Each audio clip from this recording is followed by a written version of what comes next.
Hi, welcome. Julie here from Julie's Carnivore Quest. I'm glad you're here, and thanks for showing up and seeing what this is all about. I am here, as my channel name says. This is a Carnivore Quest.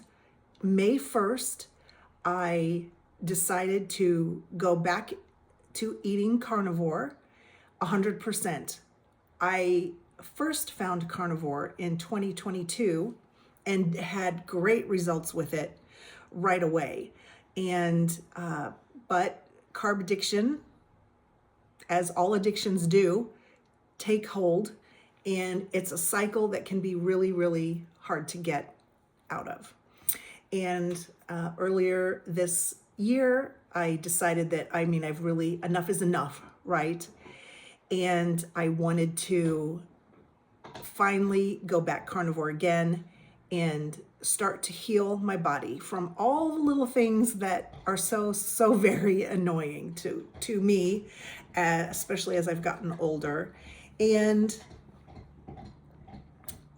the dog, if you've watched other videos, you know the dog sits right here and chews on a bone while I'm talking to you. That's her doing her thing. I have two microphones, neither of which would work and link up to my device to film today. So I'm sorry about that.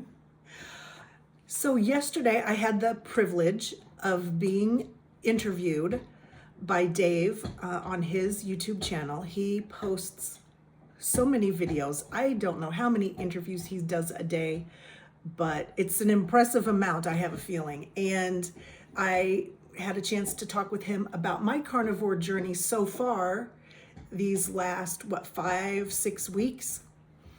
And well, five weeks, I guess.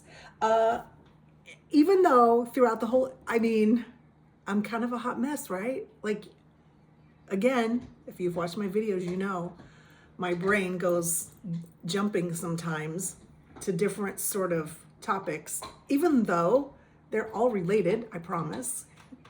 But one of the things I wanted to talk about, because I started to talk about it yesterday on the interview and then didn't get back to it because I went off on a little bit of a tangent. And let me do the tangent first, like give you that detail, and then I'll go into the rest.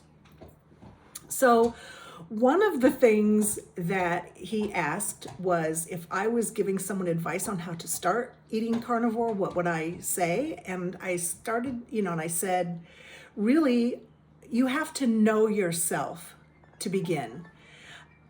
And I got a phone call. Oh my goodness. Let me send them to voicemail. So I said, you have to know yourself, and you have to know a few little things about, really, because I think this is what gets so many people where they can't stick to a plan, or they have trouble, managing it, or they get frustrated and quit. So there are two things that I have learned about myself over the last few years that I think are helping me so much at this point. One of them is that I cannot be a moderator. I cannot be a moderator around the foods that trigger my compulsive overeating or cycle of craving more and more and more. I cannot moderate those foods. So for me, the phrase that you hear a lot in all the health and wellness and diet whole industry, the phrase you hear a lot is, there are no bad foods. Well, I'm sorry, but there are. But you have to know for yourself what those are, what those might be. Because, okay, great. Some people absolutely 100% can have a cupcake or something and not have any significant repercussions from that. I do. I've over and over, I've tried to moderate, and it never works for me.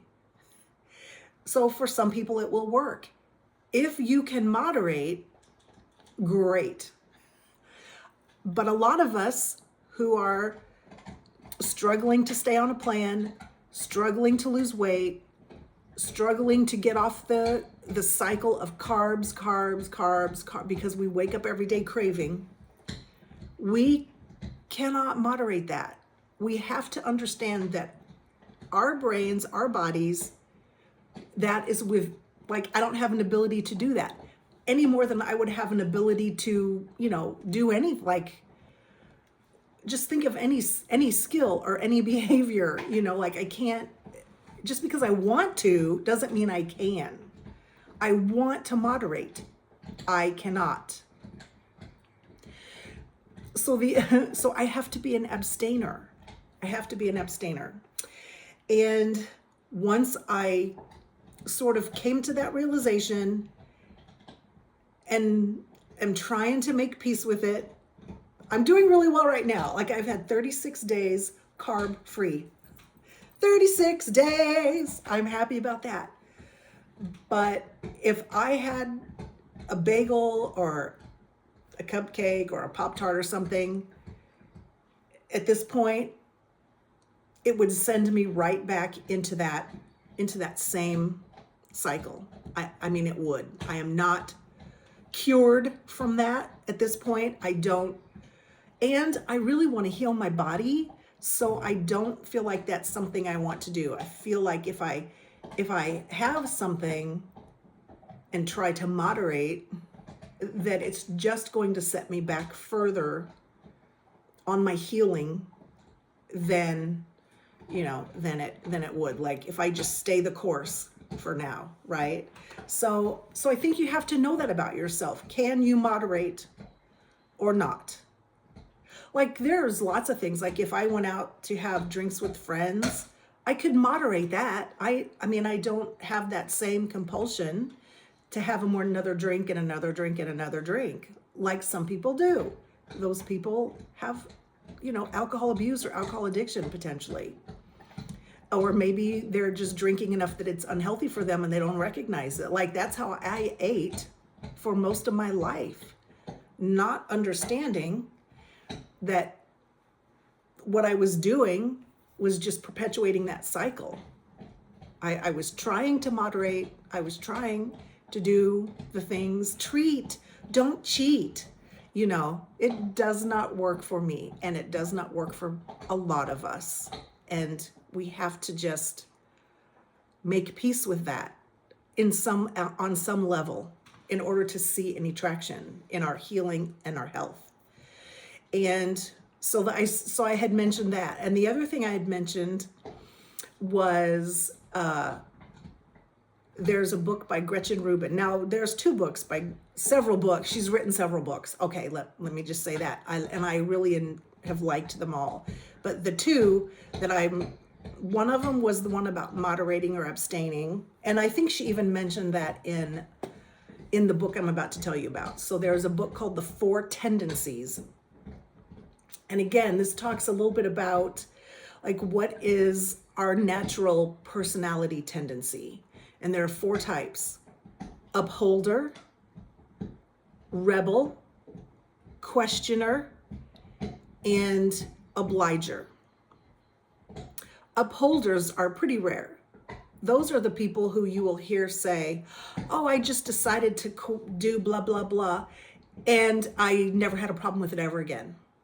I just decided to quit smoking and I never picked up another cigarette ever again. It was no big deal. That's pretty rare. But there are people who can do that. I had a good friend who was an upholder. She would just make a decision, boom. Nothing else mattered. Nothing else got in the way of that decision. That was just it. Gosh, I want to love those people, but wow. It made the people like me a little bit jealous. I was a little bit envious of that ability, because I am an obliger with the side of rebel. So an obliger is somebody who, and you will hear this a lot of us are obligers. People who will say, well, if I say I'm going to do an exercise program, I will quit easier than if I'm meeting my friend at the gym or whatever, right? That's why group meetings are so important and helpful in recovery programs, because we have a tendency to give up on our own promise to ourselves, but we will show up to help other people keep their promise to themselves. You know what I'm saying? So I'm an obliger. Now, questioners are the people who have all the questions all the time. And they can drive you crazy with all the questions. And sometimes you just want to say, just do it. Why, what? What is like, stop with the questions. Just do the thing, right? I love questioners. Questioners, I mean, everybody's got all kinds of strengths and challenges and things I love, about them. But questioners sometimes can be a challenge because they really will just keep asking questions and they just simply want to know as much as possible. And then they're like, okay, but for people who are like me, who I'm an obliger and I make pretty quick decisions as far as getting on board with something, and I don't necessarily need to know all the things. I don't need to know all the things. So there's questioners. Then there's rebels, and I'm a little bit of a rebel. Like, I'm great with following a structure. I'm great with writing out a plan and working a plan until I don't want to. And so I'm a little bit rebellious, and like, if you're going to tell me I can't do that, then I'm going to want to do that. Like if I'm anywhere and I see a sign that says do not touch, I'm going to touch. Like, and if I don't, it will take me a lot of like pretending I don't see that and that it doesn't exist, because my natural inclination is to do the thing that the sign says not to do, which is do not touch. So I have a little bit of that rebel, which frankly has tripped me up a lot in my life. I mean, it has. Let me just be real. So those are the two things I want you to sort of give yourself a look, give it some thought about yourself, about where you think you might be on those things, and know that knowing those pieces of information are going to help you as you make a decision to potentially go carnivore or vegan or vegetarian or whatever your choice is. But if you're wanting to heal and you're wanting to resolve some health issues, and you're wanting to change the way you eat in order to facilitate that, if you understand those things about yourself, it will make it easier for you to stick with it, because you will be able to understand how your brain processes things. You'll be able to understand how your personality impacts the plan you need to make. Like a lot of food programs, especially like meal programs, eating programs, diets, whatever you want to call them, have a lot of rules. And for someone who's got a little bit of a rebel in them, that's going to be a mindset you've got to take into account. If you're a little bit of a rebel and you've got a lot of rules, that might give you some issue. Like, I've joked in another video about 75 hard. Like, that doesn't appeal to me.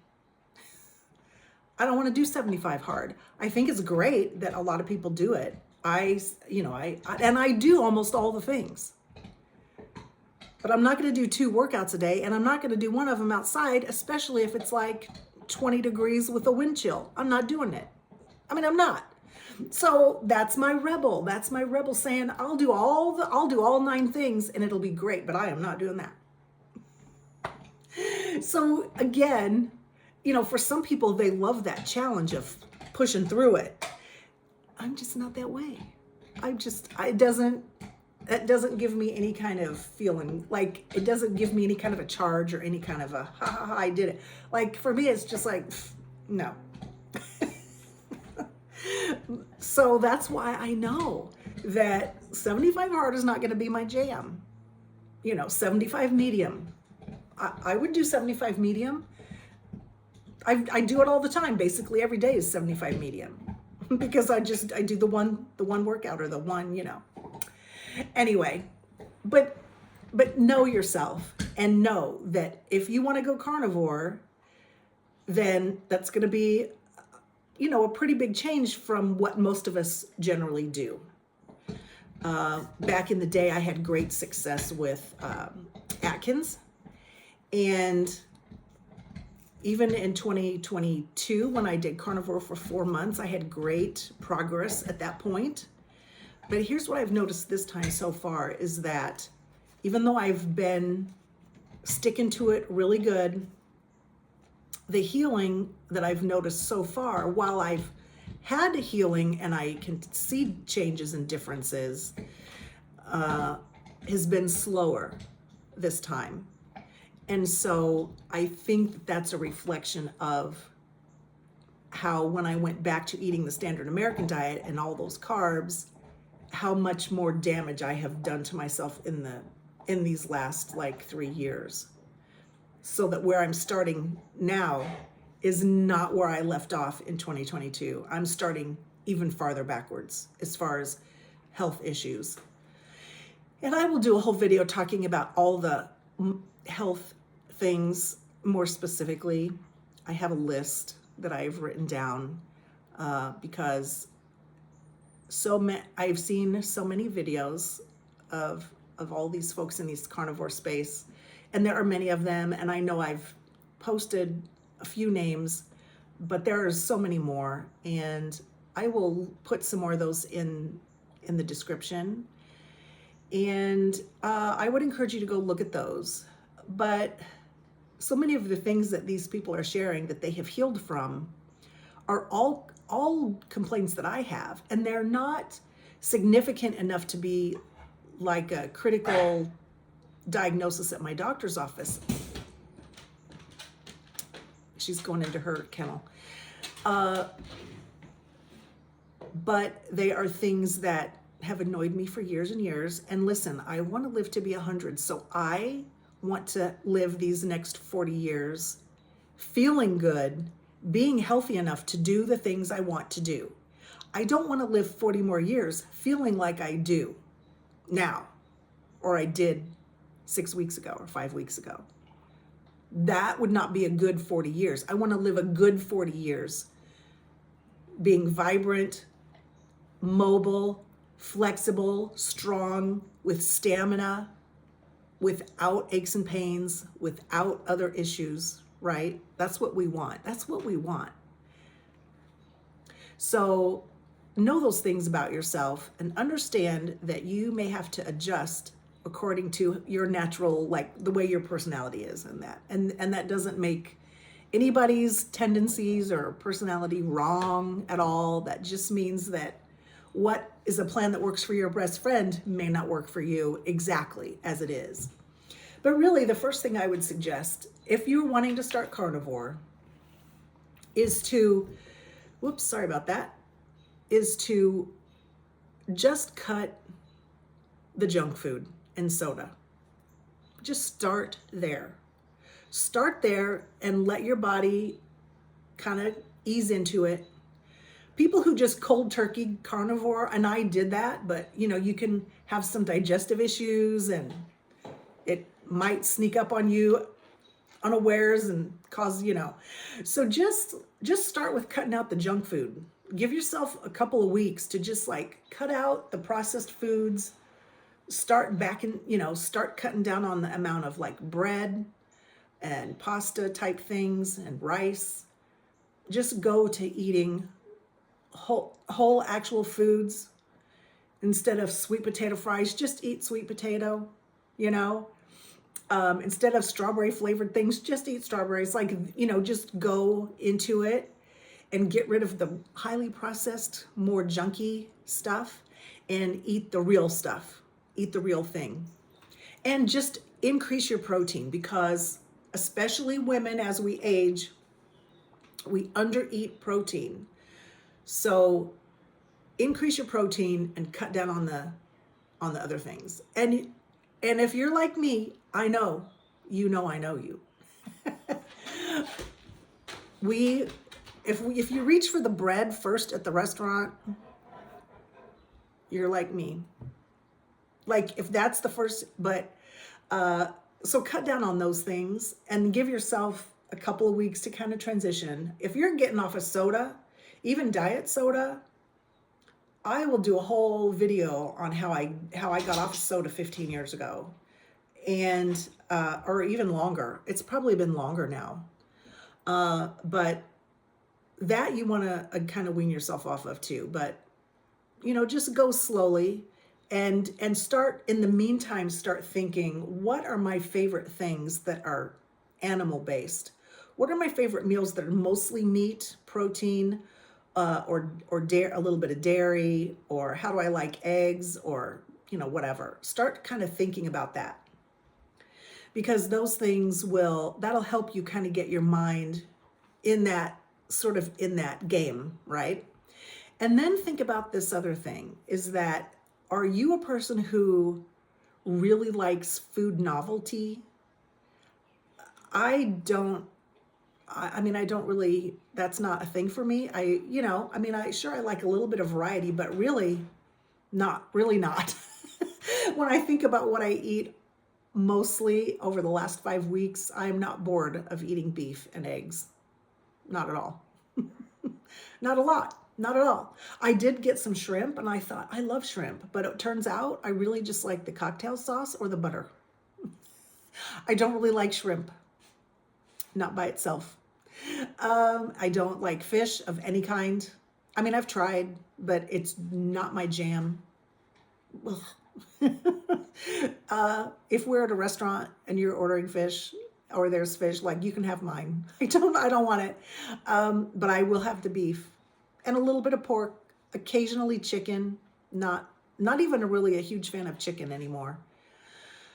But if you're someone who needs like novelty with your food, then that tells me a couple of things. One, that you eat for entertainment, and that's a whole other thing. But two, there are channels that can help you do that, have that sort of novelty and variety, using mostly animal-based way of eating. Chris Cooking Nashville, I think he's got a YouTube channel, and Chris Cooking Nashville, and then Courtney Luna has a cookbook and makes some really creative things. There are probably other people too, just off the top of my head. They're not coming, the names aren't coming to me right now. Courtney Luna, she has a cookbook and has some videos as well. I've seen her mostly on Instagram, but I feel like she's probably has a YouTube channel as well. And they both have great recipes that are,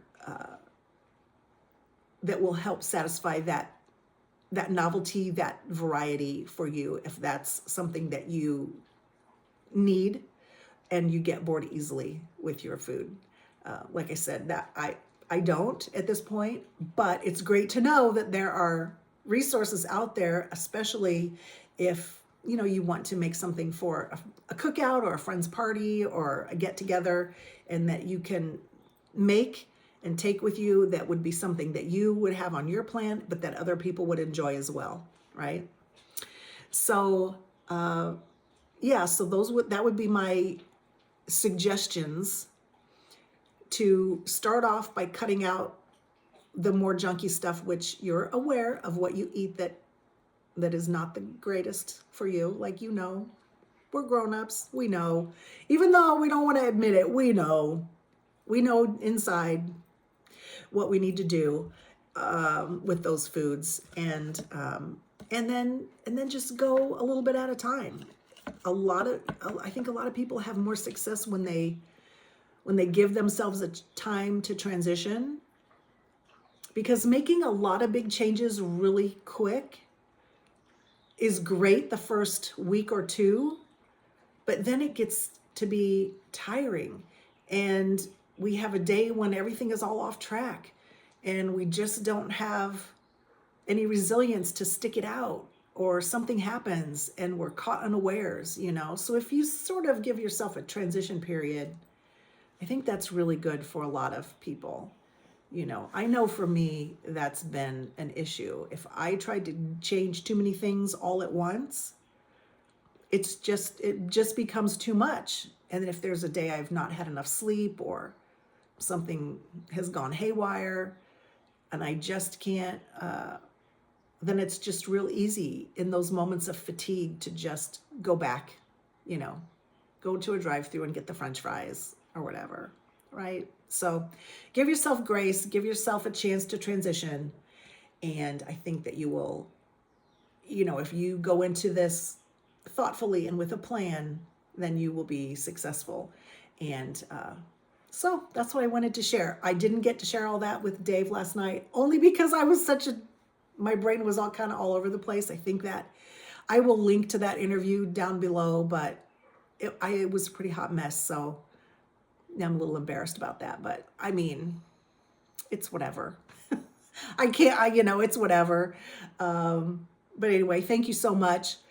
I appreciate you being here. And I have seen quite a few comments and try to respond to them. If you have questions or comments, it's hard for me to be able to see all of them. I don't know why they don't pop up as easily when I go to look at my channel. Like sometimes the comments don't always pop up. So I will try to answer and respond to as many as possible. And if I don't see yours, please ask again or comment on another video. Maybe that will be easier for me to see. I don't understand quite yet how some of the comments pop up really great and others don't. I don't know. So anyway, have a good day and leave me a question and know that I appreciate you. And I will talk with you soon. Bye.